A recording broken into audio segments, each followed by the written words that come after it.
नमस्कार। एक बार फिर से मैं आपका स्वागत करता हूँ। तो आज हम देखेंगे कि यूपीएससी में 2024 की प्रीलिम्स की परीक्षा में जो सिविल सर्विसेज की परीक्षा हुई थी, उसमें पॉलिटी वाले खंड से कौन-कौन से प्रश्न कहाँ-कहाँ से बने हुए हैं। ठीक, एक बार फिर से स्पष्ट कर दूं कि ये वीडियो सॉल्यूशन बेस्ड नहीं है, मतलब इसमें प्रश्नों को आपको हल नहीं कराया जाएगा। ये जो वीडियो है, ये विश्लेषण पर आधारित वीडियो है। इसमें क्वेश्चन का एनालिसिस कराया जाएगा। ठीक है, कि कौन से प्रश्न किस टॉपिक से, मतलब कहाँ कहाँ से। ये पीछे मैंने टॉपिक लिखा हुआ है, वो टॉपिक लिखा हुआ है जो पढ़ाया जाता है। ठीक है, भारतीय संविधान और राज्य व्यवस्था वाले खंड में जो चीजें पढ़ाई जाती हैं वो मैंने लिखा हुआ है। ठीक है, चलिए तो शुरू करते हैं। सॉल्व नहीं करना।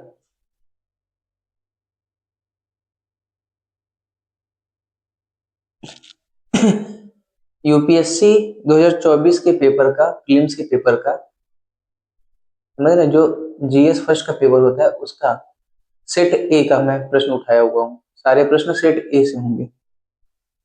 तो पॉलिटी के सेक्शन से 62 नंबर का प्रश्न देखिए, मैं स्क्रीन पे लगा रहा हूँ, देखिए आप। 62 का प्रश्न क्या कहता है? भारत सरकार अधिनियम 1935 के संदर्भ में निम्नलिखित कथनों पर विचार कीजिए। फिर दो कथन दिया हुआ है। पहला है, इसमें ब्रिटिश भारतीय प्रांतों और देशीय रियासतों को मिलाकर एक अखिल भारतीय परिसंघ यानी कि फेडरेशन की स्थापना का प्रावधान किया गया। दूसरा है, रक्षा और विदेश संबंधी मामलों को परिसंघीय विधानमंडल के नियंत्रण के अधीन रखा गया। उपर्युक्त कथनों में से कौन सा से सही है या है? फिर चार ऑप्शन दिया हुआ है, केवल एक, केवल दो, एक और दो दोनों, न तो एक न ही दो। ऑप्शन पे नहीं जाना है क्योंकि सॉल्व तो करना नहीं है, हमें बस ये देखना है कि कहाँ से ये प्रश्न बना हुआ है। देखो, ये प्रश्न है संवैधानिक विकास से, यहाँ से है ये प्रश्न।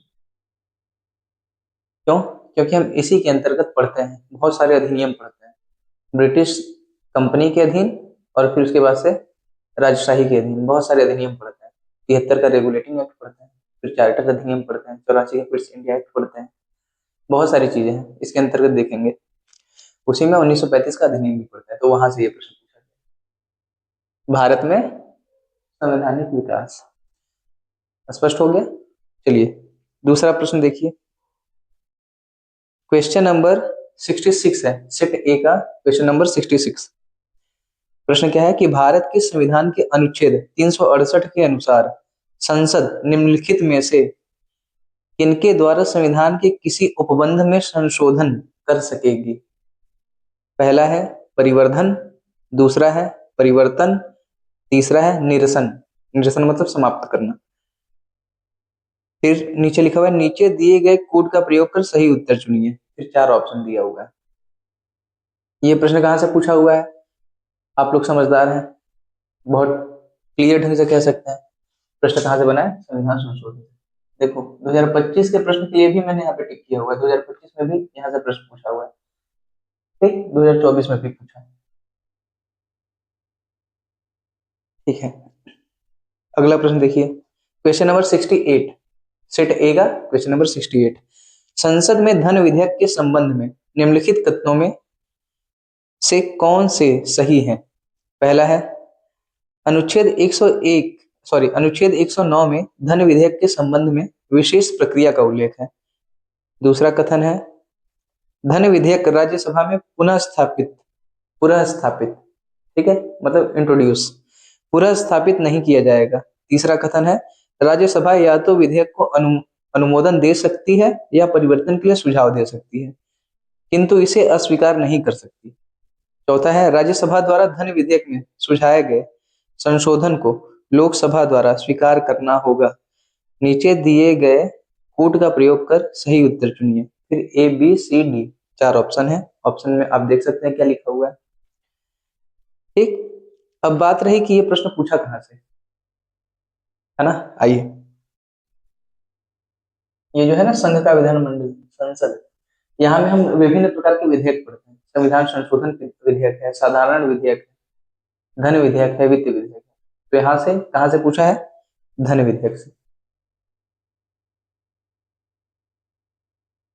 अब आप धीरे धीरे अंदाजा लगा पा रहे हैं, है ना, कि किस टॉपिक से कितने प्रश्न पूछे जा रहे हैं। देखो संसद कितना महत्वपूर्ण है। संघ का विधानमंडल 3 बार टिक किया, 2025 के लिए 2 बार टिक किया, 2024 के लिए 1 बार टिक किया।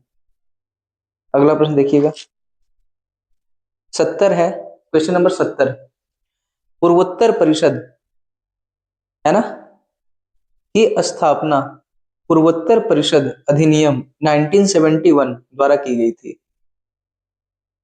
ठीक, फुल स्टॉप है। फिर है वर्ष 2002 में एनईसी अधिनियम में संशोधन के बाद परिषद में निम्नलिखित में से किन किन सदस्यों को शामिल किया गया है? निम्नलिखित में से किन किन सदस्यों को शामिल किया गया है? पहला है संघटक राज्य का राज्यपाल, दूसरा है संघटक राज्य का मुख्यमंत्री, तीसरा है भारत के राष्ट्रपति द्वारा नाम निर्दिष्ट 3 सदस्य, चौथा है भारत का गृह मंत्री। फिर नीचे ऑप्शन बनाया हुआ है, नीचे दिए गए कोड का प्रयोग कर सही उत्तर चुनिए। ए है 1, 2 और 3, और ऐसे ही आप चारों ऑप्शन देख सकते हैं। ठीक, ये प्रश्न कहां से पूछा दिखाता हूं। जब आप केंद्र राज्य संबंध पढ़ते हैं ना, यहाँ ये प्रश्न यहाँ से पूछा हुआ है। ठीक, क्षेत्रीय परिषदें हम पढ़ते हैं, क्षेत्रीय परिषदें, तो उसमें पूर्वोत्तर परिषद पढ़ाया जाता है, यहाँ से प्रश्न पूछा हुआ है। अगला प्रश्न देखिए, दिसंबर 2023 तक भारत सरकार द्वारा कितने परिसीमन आयोग गठित किए गए हैं? फिर ऑप्शन लिखा हुआ है, ये 71 नंबर का प्रश्न है। ए है 1, बी है 2, सी है 3 और डी है 4। 4 ऑप्शन बनाया हुआ है। अब देखो ये प्रश्न कहां से पूछा, वास्तव में ये प्रश्न तो पूछा है निर्वाचन से। ठीक है, जब निर्वाचन क्षेत्रों का सीमांकन करना होता है तो उसके लिए परिसीमन आयोग गठित की जाती है, मतलब परिसीमन आयोग का गठन किया जाता है। ठीक है, चुनाव क्षेत्रों के सीमांकन के लिए। लेकिन अपने नियोजन में कहाँ फिट बैठेगा? अपने नियोजन में ये बैठेगा यहाँ संघ के विधानमंडल में। जब मैं प्रादेशिक निर्वाचन निर्वाचन क्षेत्र जब आपको पढ़ा रहा हूँ, बता रहा हूँ, ठीक, फर्स्ट पास द पोस्ट पद्धति के अंतर्गत ही बताऊंगा। तो ये प्रश्न वहां से बना हुआ है। कब कब गठित हुआ है? अब तक 4 बार परिसीमन आयोग का गठन किया गया है। कब कब गठित किया गया है, ये सब चीजें वहां पढ़ते हैं। एक टिक और कर दिया। अगला देखिए, क्वेश्चन नंबर 72, संविधान, फिर ब्रैकेट में लिखा है 71वें संशोधन अधिनियम 1992 के द्वारा निम्नलिखित में से किस भाषा को शामिल करने के लिए संविधान की 8वीं अनुसूची में संशोधन किया गया है? पहला है कोंकणी, दूसरा है मणिपुरी, तीसरा है नेपाली, चौथा है मैथिली। फिर नीचे लिखा हुआ है, नीचे दिए गए कोड का प्रयोग कर सही उत्तर चुनिए। ए, बी, सी, डी, 4 ऑप्शन बना रखा है, ऑप्शन अब देख लीजिए। ठीक, मुद्दा है कि ये प्रश्न कहां से बना, देखिए। तो जब हम यहाँ पढ़ रहे होंगे ना कुछ मूलभूत बातें, तो इसी के अंतर्गत हम पढ़ेंगे अनुसूचियों को, है ना। तो 8वीं अनुसूची है, उसमें कुल 22 भाषाएं हैं। वह पहले शुरुआत में 14 भाषाएं थी, लेकिन संशोधन कर करके अब वर्तमान में 22 भाषाएं हैं। तो हम वही पढ़ रहे हैं कि कौन से संविधान संशोधन के द्वारा, ठीक, किस संविधान संशोधन के द्वारा बोडो, डोगरी, मैथिली, संथाली जुड़ी गई, कोंकणी, मणिपुरी और नेपाली किस संशोधन के द्वारा जुड़ी गई। तो ये हम पढ़ते हैं। पढ़ते कहाँ है, मैं टिक कहाँ करूँ नियोजन में, यहाँ एक पहले से टिक किया हुआ है, 2025 के लिए, 2024 के लिए कर दिया। ठीक है, अगला प्रश्न देखिए, 73 नंबर का प्रश्न है, निम्नलिखित युग्मों पर विचार कीजिए। एक तरफ दल लिखा हुआ है, दूसरे तरफ लिखा हुआ है उसके नेता। पहला है भारतीय जनसंघ, उसके सामने क्या लिखा हुआ है, डॉक्टर श्यामा प्रसाद मुखर्जी। दूसरा है सोशलिस्ट पार्टी, उसके सामने क्या लिखा हुआ है, सी राजगोपालाचारी। तीसरा क्या है, कांग्रेस फॉर डेमोक्रेसी, उसके सामने क्या लिखा हुआ है, जगजीवन राम। चौथा है स्वतंत्र पार्टी, उसके सामने क्या लिखा हुआ है, आचार्य नरेंद्र देव। फिर नीचे लिखा है उपर्युक्त में से कितने सही सुमेलित हैं। 4 ऑप्शन बनाया हुआ है, ऑप्शन आप देख रहे हैं। ये प्रश्न कहां से पूछा बताइए, ये प्रश्न पूछा है दलों से। ठीक है, जब हम राजनीतिक दल पढ़ते हैं तो वहां से प्रश्न ये पूछा है, लेकिन इस नियोजन में ये है नहीं। देखो ईमानदारी से आपको बताऊंगा, अपने नियोजन में नहीं है। इतने दलों का निर्माण हो रहा है, किस दल के संस्थापक कौन है? ये गहराई वाला प्रश्न मेरे अनुसार है। समझ रहे हैं? और इस बात को भी समझिए ना यार, कि यूपीएससी का कट ऑफ कितना जाता है प्रीलिम्स का? बहुत ज्यादा जो जाता नहीं है। और 2024 की कट ऑफ बताऊं तो जनरल का शायद शायद कितना था मेरे हिसाब से, आई थिंक 88 था, 88 या 89 के करीब था, है ना? 87, 88, 89, मैं कंफर्म नहीं हूँ, शायद इसी के आसपास था कट ऑफ, है ना? तो सारे प्रश्न करने भी नहीं होते अपने को। ठीक, लेकिन आपको एक और बात बता दूं कि जैसे जब हम स्वतंत्रोत्तर भारत जब पढ़ते हैं ना, तो वहां पर कुछ राजनीतिक, मतलब राजनीतिक दलों की जब स्थापना हुई थी तो उसके बारे में पढ़ाया जाता है स्वतंत्रोत्तर भारत में। किसका खंड है? इतिहास का। अगला प्रश्न देखिएगा 74। भारत के संविधान के संबंध में निम्नलिखित कथनों में से कौन से सही हैं? पहला है, नगर पालिकाओं की शक्तियां संविधान के भाग 9 क में दी गई हैं। दूसरा कथन है, आपात उपबंध संविधान के भाग 18 में दिए गए हैं। तीसरा है, संविधान के संशोधन से संबंधित उपबंध संविधान के भाग 20 में दिए गए हैं। नीचे दिए गए कूट का प्रयोग कर उत्तर चुनिए। फिर 4 ऑप्शन बनाए हुए, ऑप्शन हम देख सकते हैं। ठीक, ये प्रश्न कहाँ से पूछा? संविधान के भाग से। हम इसको कहाँ कवर करते हैं? कुछ मूलभूत बातों के अंतर्गत। इसमें जब मैं आपको भाग बताऊंगा तो पहला संघ और इसके राज्य क्षेत्रों से संबंधित होगा। ठीक, दूसरा नागरिकता से संबंधित होगा, तीसरा मौलिक अधिकार से संबंधित होगा, ऐसे करके पढ़ेंगे। ठीक, और टिक कर दिया। ठीक, आगे देखिए। भारत के संविधान के अनुसार निम्नलिखित में से कौन सा कथन सही है? क्वेश्चन नंबर 25 है। फिर कथन क्या दिया हुआ है? ए बी सी डी 4, है ना? अब देखो, इसमें इस प्रश्न का नेचर देखो, इसमें जो कथन है वो खुद में ऑप्शन है। पहला है, अंतर्राज्यीय परिषद, सॉरी माफ करिएगा, अंतर्राज्यीय व्यापार और वाणिज्य राज्य सूची के अधीन एक राज्य विषय है। बी है, अंतर्राज्यीय प्रवासन राज्य सूची के अधीन एक राज्य विषय है। सी है, अंतर्राज्यीय संगरोध संघ सूची के अधीन एक संघ विषय है। डी है, निगम कर राज्य सूची के अधीन एक राज्य विषय है। ये गहराई में जाकर के प्रश्न पूछा है। नियोजन में कहाँ फिट बैठता है? यहीं पे। जब हम पढ़ेंगे ना, हम जब पढ़ेंगे कि 7वीं अनुसूची में संघ सूची, राज्य सूची और समवर्ती सूची है, तो वहां से ये प्रश्न है संबंधित। अगला प्रश्न देखिएगा 76। भारत के उच्चतम न्यायालय, तुम्हारे मन में ये तो नहीं आ रहा है कि क्यों टिक नहीं किया? कितनी ही बार टिक करोगे यार? ठीक, चलो क्वेश्चन नंबर 76 है, भारत के उच्चतम न्यायालय ने निजता के अधिकार को भारत के संविधान के निम्नलिखित में से किस अनुच्छेद के अंतर्गत रखा है? देखो, ये प्रश्न कहां से बना? ये प्रश्न बना है मौलिक अधिकार, यहाँ मूल अधिकार, निजता का अधिकार।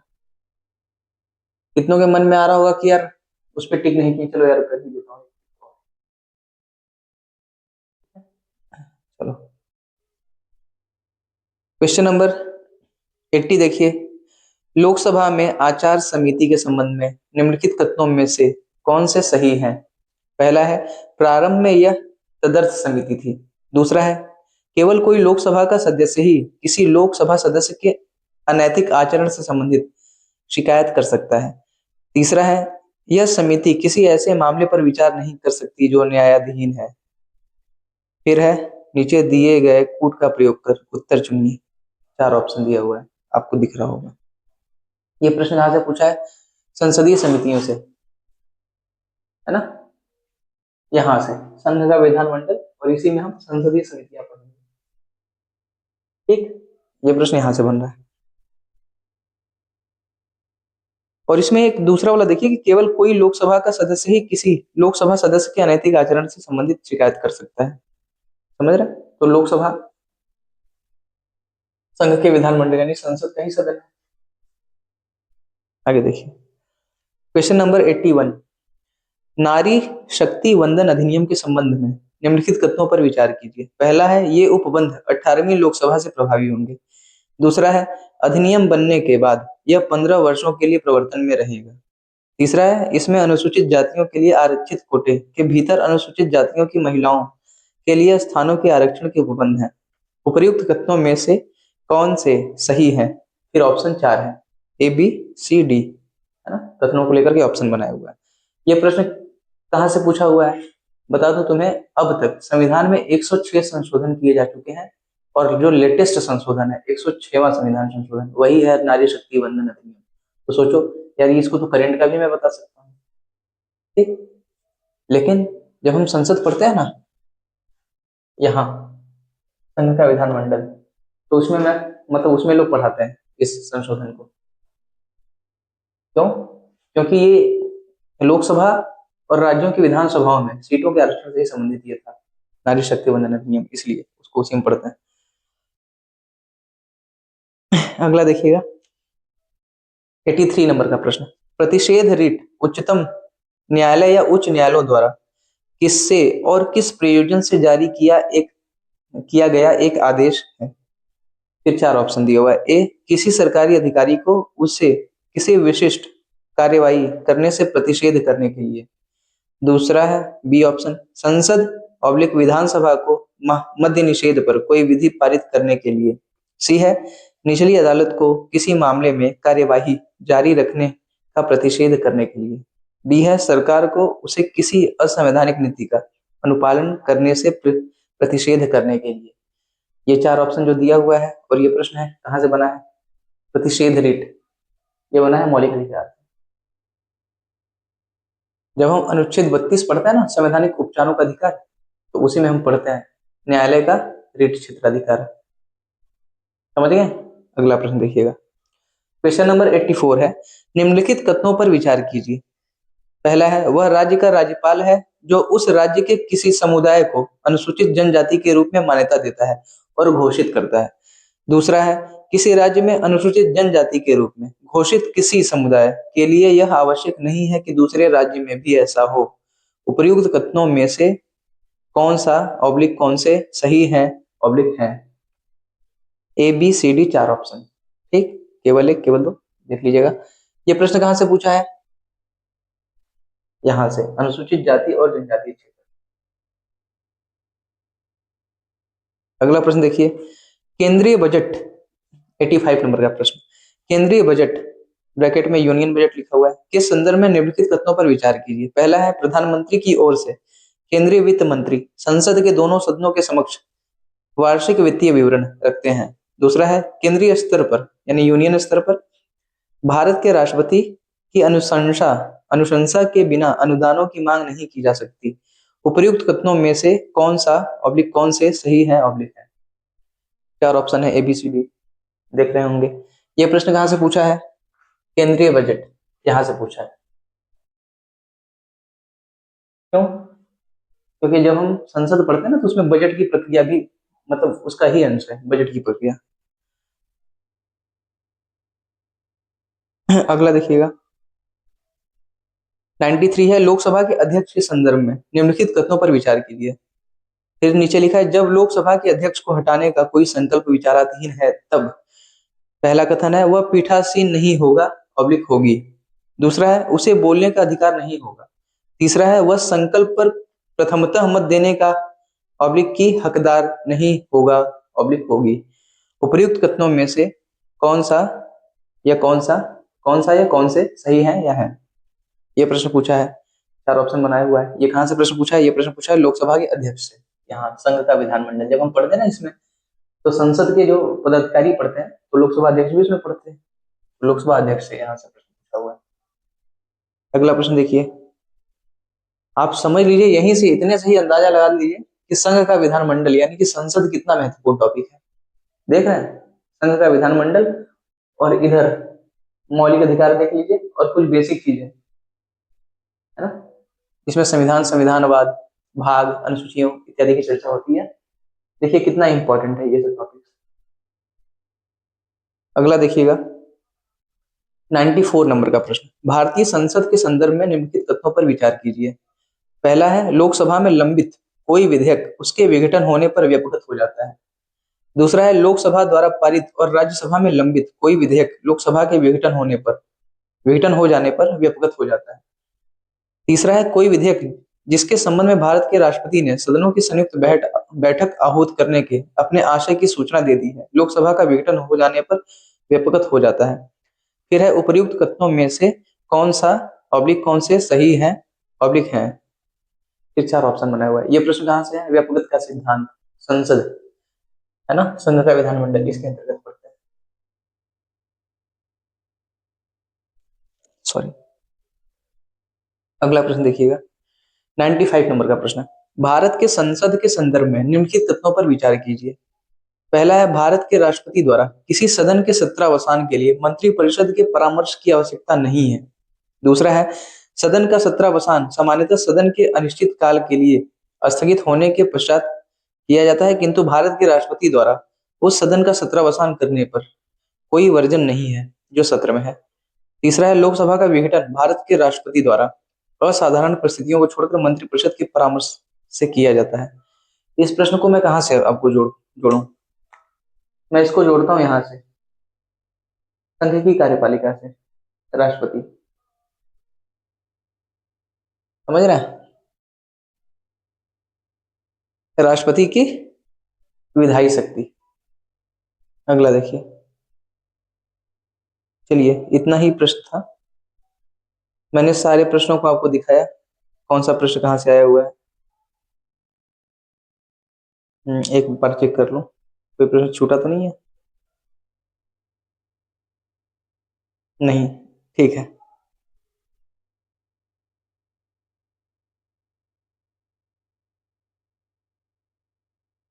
अच्छा, ये प्रश्न बताया था, 61 नंबर का प्रश्न है, एक बार देख लीजिएगा। पता नहीं बताया था कि नहीं, मुझे याद नहीं आ रहा है। देखिए, डॉक्टर राजेंद्र प्रसाद के कार्यभार संभालने से पहले संविधान सभा के अस्थायी सभापति कौन थे? ऑप्शन दिया हुआ है, ए सी राजगोपालाचारी, बी है डॉक्टर बी आर अम्बेडकर, सी है टीटी कृष्णमाचारी, टीटी कृष्णमाचारी, ठीक है, और डी है डॉक्टर सचिदानंद सचिदानंद सिन्हा। ये प्रश्न कहां से पूछा हुआ है? अच्छा हाँ, इस प्रश्न को डिस्कस नहीं किया था क्योंकि यहाँ पे टिक होता। ठीक, ये प्रश्न है संविधान के निर्माण, है ना। जब संविधान सभा की बैठक होगी तो पहले अस्थायी अध्यक्ष के रूप में राजेंद्र प्रसाद को चुना जाएगा, अरे सॉरी, डॉक्टर सचिदानंद सिन्हा को चुना जाएगा। उसके बाद अस्थायी अध्यक्ष के रूप में डॉक्टर राजेंद्र प्रसाद को, अस्थायी अध्यक्ष के रूप में डॉक्टर सचिदानंद सिन्हा को, फिर अस्थायी अध्यक्ष के रूप में डॉक्टर राजेंद्र प्रसाद को। ये प्रश्न वहां से बना है। चलिए, पेशेंस बनाने के लिए बहुत ही धन्यवाद। अपने वीडियो को पूरा देखा, चीजों को समझा।